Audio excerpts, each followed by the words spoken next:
नमस्कार, आप देख रहे हैं हॉर्नबिल टीवी। हमर छत्तीसगढ़ बुलेटिन में मैं उत्पल आपका स्वागत। मुख्य समाचारों के बाद अब खबरें विस्तार से। 9 वर्ष के दूसरे दिन छत्तीसगढ़ के मुख्यमंत्री विष्णुदेव साय दंतेवाड़ा पहुंचे, जहां उन्होंने माई दंतेश्वरी के दर्शन कर आशीर्वाद लिया। इसके बाद मुख्यमंत्री एक कार्यक्रम में शामिल हुए, जहां आगामी बस्तर पाडुम को लेकर समाज प्रमुखों से चर्चा कर उनके सुझाव लिए। इस अवसर पर मुख्यमंत्री ने बस्तर पाडुम के लोगो और थीम सॉन्ग्स का विमोचन भी किया। मीडिया से बातचीत में मुख्यमंत्री ने नक्सलवाद पर कहा कि जल्द ही यह पूरी तरह समाप्त होगा और जिन क्षेत्रों तक विकास नहीं पहुंच पाया है वहां भी विकास कार्य होंगे। आज बस्तर पाडुम 2026 के लोगो और थीम सॉन्ग का लॉन्च हमारे प्रदेश के ऊर्जावान डिप्टी सीएम गृह मंत्री श्री विजय शर्मा जी, हमारे जिले के प्रभारी मंत्री श्री केदार कश्यप जी, हमारे धर्मस्व और संस्कृति मंत्री श्री राजेश अग्रवाल जी, इस क्षेत्र के सांसद महेश कश्यप जी, यहाँ के विधायक जयराम अटामी जी और सभी वरिष्ठों और अधिकारियों और इस क्षेत्र के मांझी, चालकी, गायता, पुजारी और समाज के प्रमुखों सबकी उपस्थिति में लॉन्चिंग किए हैं। छत्तीसगढ़ के बहुचर्चित शराब घोटाला मामले में पूर्व मुख्यमंत्री भूपेश बघेल के बेटे चैतन्य बघेल को हाई कोर्ट से बड़ी राहत मिली है। ईडी और ईओडब्ल्यू से जुड़े मामलों में सुनवाई के बाद हाई कोर्ट ने उनकी जमानत याचिका स्वीकार कर ली है। करीब 168 दिनों के बाद अब चैतन्य बघेल जेल से बाहर आ रहे हैं। मालूम हो कि प्रवर्तन निदेशालय ने 18 जुलाई को चैतन्य बघेल के जन्मदिन पर उन्हें भिलाई स्थित निवास से गिरफ्तार किया था। गिरफ्तारी धन शोधन निवारण अधिनियम यानी PMLA 2002 के तहत की गई थी। ईडी ने यह कार्रवाई ACB और EOW रायपुर द्वारा दर्ज FIR के आधार पर शुरू की थी, जिसमें भारतीय दंड संहिता की विभिन्न धाराओं और भ्रष्टाचार निवारण अधिनियम 1988 के तहत शराब घोटाले की जांच की जा रही है। पराजित नहीं, ये बात साबित हो गई है। ये लोग बहुत कोशिश कर रहे थे बदनाम करने का, हतोत्साहित करने का, तोड़ने का, लेकिन हम कांग्रेसी हैं, न टूटेंगे न झुकेंगे।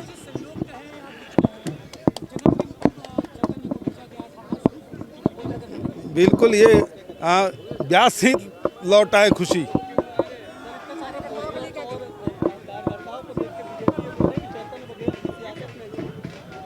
देखिए, वो तो नॉन पॉलिटिकल था, बीजेपी है, वो राजनीति में घसीट ले आई उसको।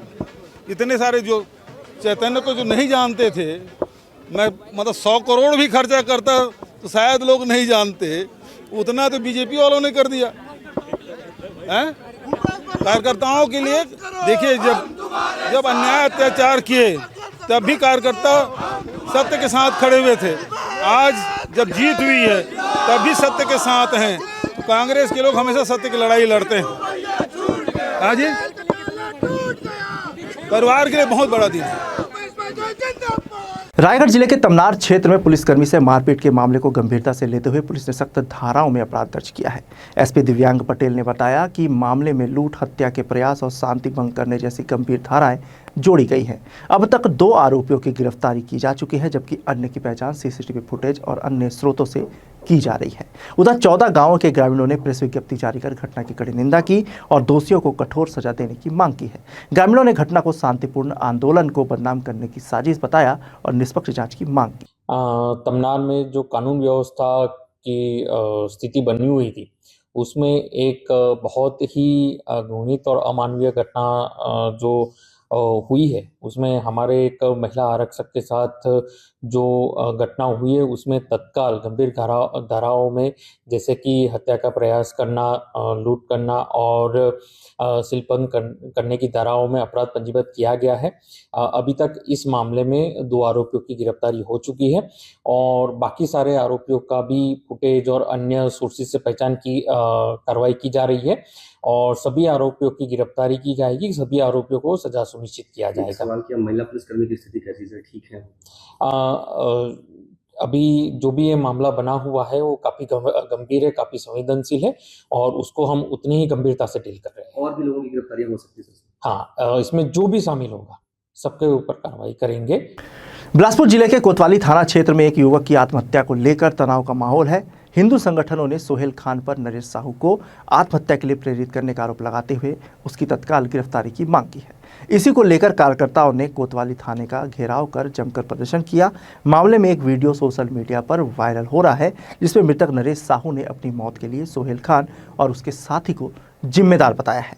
पुलिस के अनुसार मृतक ने 31 दिसंबर को प्रताड़ना की शिकायत की थी। हिंदू संगठनों के प्रदर्शन के बाद देर शाम सोहेल को गिरफ्तार कर लिया गया है।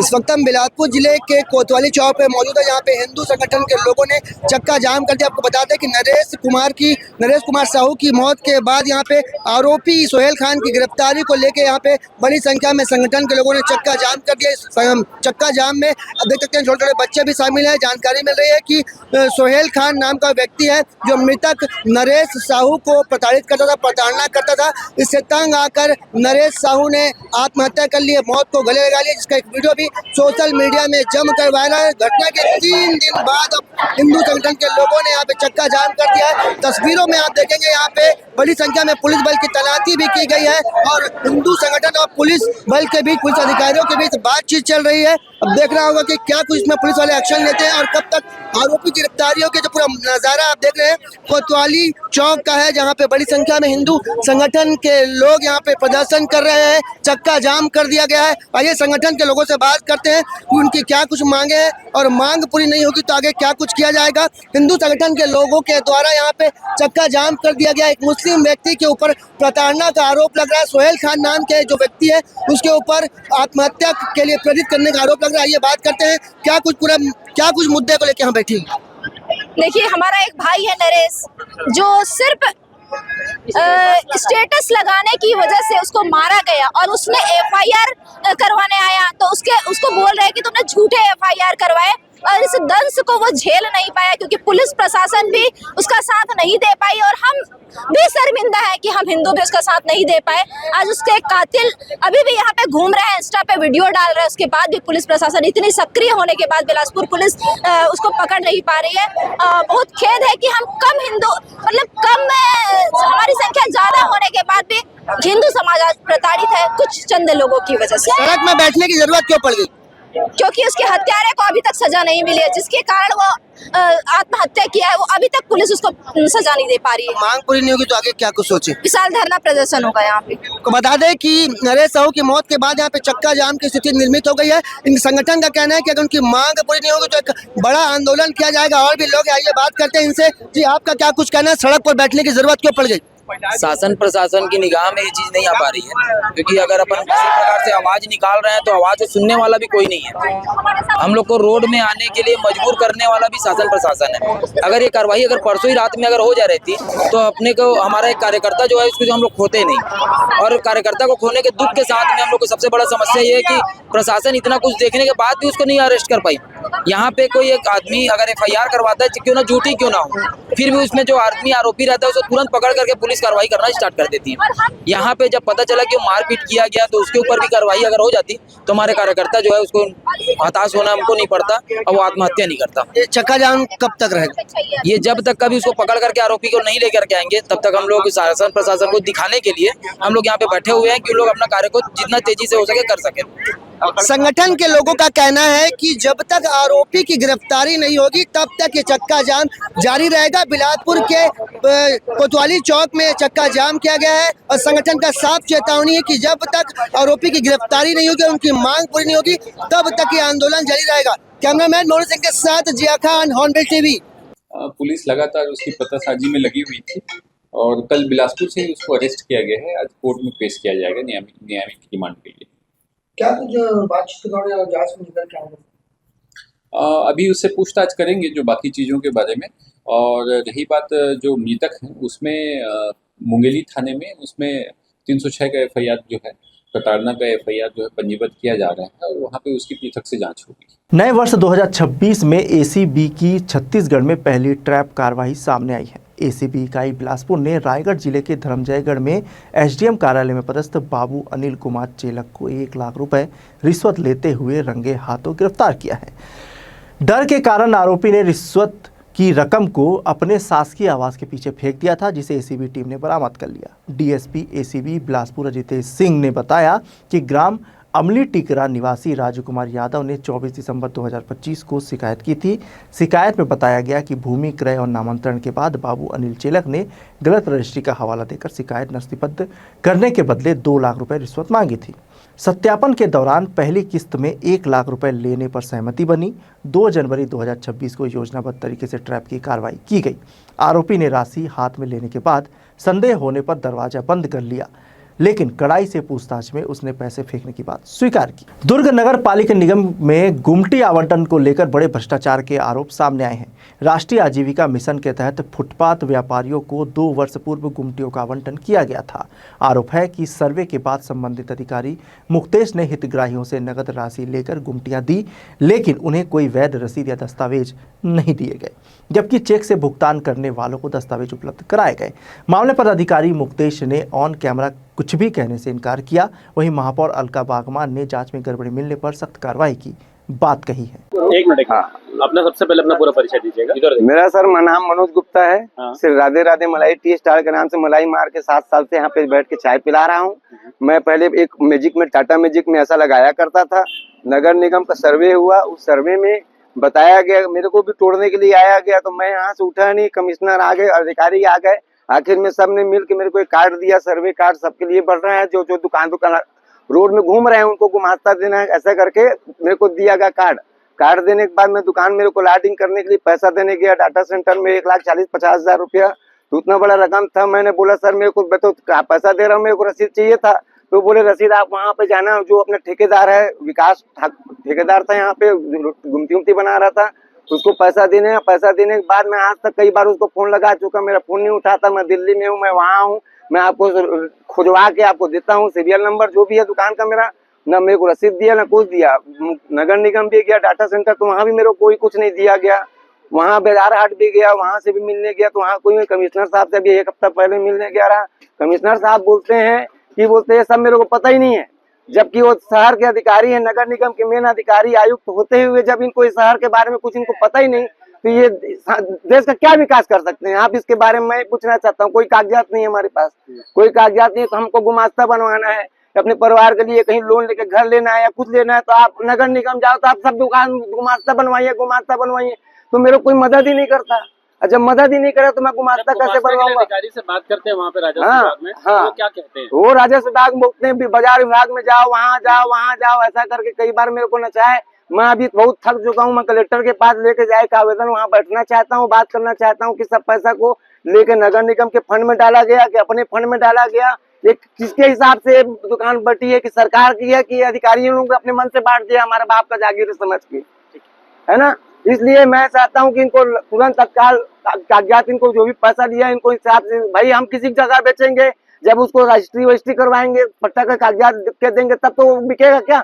जब आपने हमको दे दिया, जब आप ही ऐसा कर रहे हो, हमको नहीं दे रहे हो, तो फिर सबसे इससे बड़ा भ्रष्टाचार कहाँ है? और ये जिन्हें 2 लोकेशन का जो आप गुमटियां बता रहे हैं, तो हमें सभी गुमटियों से हम लोग एक जानकारी कलेक्ट करा रहे हैं कि उनको जो है जगह और गुमटी कैसे आवंटित की गई थी, क्या उसके लिए उनको कोई नोटिस या कोई उनके द्वारा पैसे या राशि जमा की गई है क्या निगम में, या उनको कोई अधिकार पत्र या प्राधिकार पत्र मिला है क्या, तो उसकी जानकारी ली जा रही है। और उसमें जो भी फिर सामने आएगा उसके अनुसार जो है हम लोग कार्रवाई करेंगे और नियम अनुसार उनको जो है आवंटन की कार्रवाई करेंगे, ताकि अपना व्यवसाय वो आगे लाइसेंस गुमास्ता जो भी उनको बनाना है वो अपना विधिवत बना के अपना व्यवसाय कर सके। सर, एक सर्वे को वे अपना आधार बताते हैं दुकानदार, और वो सर्वे कार्ड के अनुसार वो कहते हैं कि ये गुमटी जो है उन्हें मिली है इसी आधार पर, और उन्होंने काफी लाखों रुपए खर्चा करके भी टीम का गुमटी बनाया, एक विकास नाम सांघी कंस्ट्रक्शन, और इसी विभाग के मुक्तेश का भी नाम सामने आ रहा है। सर, ऐसी कोई जानकारी की अगर आती है, पुख्ता जानकारी, तो सर किस तरह की कार्रवाई होगी? मैं तो पहले एक जानकारी देना चाहूंगा कि राष्ट्रीय जो शहरी आजीविका मिशन है उसके तहत जो हमारे पथ विक्रेता है उनका सर्वे कार्य जो है हर साल कराया जाता है कि हमारे शहर में कितने पथ विक्रेता हैं, उनको किसी प्रकार के लोन की आवश्यकता है क्या, कोई मदद या प्रशिक्षण की आवश्यकता है क्या। तो इसका हम लोग हर साल सर्वे करते हैं और सर्वे करने के पश्चात उनकी पूरी जानकारी इंदराज की जाती है और उनको एक प्राधिकार, एक सर्वे कार्ड भी उनको दिया जाता था। लेकिन ये सर्वे कार्ड किसी भी प्रकार से कोई मान्यता पत्र नहीं है या कोई भूमि आवंटन या गुमटी आवंटन संबंधी कोई भी ये मान्यता वो कार्ड नहीं रखता है। तो सभी पथ विक्रेता और जितने भी व्यवसाय वाले हैं, पहले तो ये जानकारी मैं उनको देना चाह रहा हूँ। और दूसरा, अगर किसी भी प्रकार से अनियमितता की गई है इस प्रकार के गुमटी आवंटन में या फिर भूमि आवंटन में, तो बिल्कुल इसकी जांच करके जो है कार्रवाई की जाएगी। दुर्ग शहर में पुलगांव नाले पर हो रहे अतिक्रमण ने प्रशासन की कार्यप्रणाली पर गंभीर सवाल खड़े कर दिए हैं। एक ओर नगर निगम और राजस्व विभाग छोटे स्ट्रीट वेंडर्स पर सख्ती दिखा रहे हैं, वहीं रसूखदारों द्वारा नाले के दोनों किनारों पर किए जा रहे अवैध कब्जों पर कार्रवाई नहीं हो रही है। कहीं बाउंड्री वॉल तो कहीं मलबा डालकर नाले की चौड़ाई कम की जा रही है। यह नाला बारिश में शहर की जल निकासी का प्रमुख रास्ता है। ऐसे में अतिक्रमण से जल भराव और बाढ़ का खतरा बढ़ गया है। प्रशासन जांच और कार्रवाई की बात कर रहा है। इस वक्त हम हैं पुलगांव क्षेत्र में, जहां मेरे पीछे आप देख पा रहे हैं ये पुलगांव नाला है, जहां बारिश के दिनों में ऐसे हालात होते हैं कि बाढ़ की जैसी स्थिति बन जाती है। अब नाले पे लगातार अतिक्रमण की भेंट नाला चढ़ता हुआ नजर आ रहा है। बात करें, जो जिम्मेदार अधिकारी मौन साधे बैठे हुए हैं। अभी लगातार इसको लेकर शिकायत हो रही है, उसके बाद भी किसी प्रकार की कार्रवाई होती नजर नहीं आ रही है। अभी मैं जिस जगह पे खड़ा हूँ ये भी नाला है जिसको लगातार ये मलबा डाल के पाटा जा रहा है।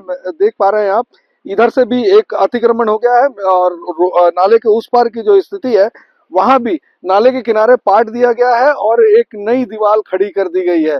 और धीरे धीरे जो पीछे की दीवार थी उसके बाद एक नई दीवार खड़ी की जा रही है। लगभग 20 से 30 फीट का एरिया वहां भी अतिक्रमण होता दिखाई दे रहा है।